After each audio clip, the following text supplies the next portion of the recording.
Paano mag-change number sa TikTok? Hi guys! So for today's video ay tuturo ko sa inyo kung paano mag-change number sa TikTok account. So kung gusto nyo malaman kung paano, panoorin nyo po ang video na to pagkatapos ng aking intro.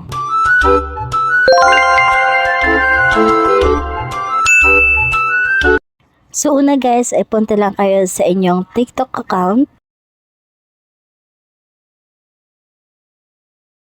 Pagkatapos ay tap nyo po yung profile nyo.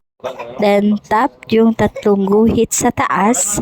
At tap nyo yung settings and privacy. Dito ay tap nyo lang yung account. At pagkatapos tap account information.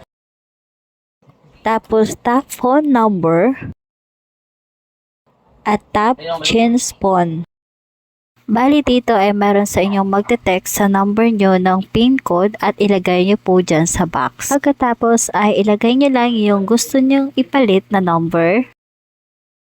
At pagkatapos kung okay na yung number nyo, itap nyo lang yung send code. So yun guys ay mapapalitan na yung number na nakaregister doon sa inyong TikTok account. So yun lang guys ang gawin nyo kung gusto nyong palitan yung number nyo sa TikTok. Hi guys! Kung bago ka lang sa aking video, please like and share at pa-follow na din ng aking Facebook page. At pa-subscribe na din ng aking YouTube channel.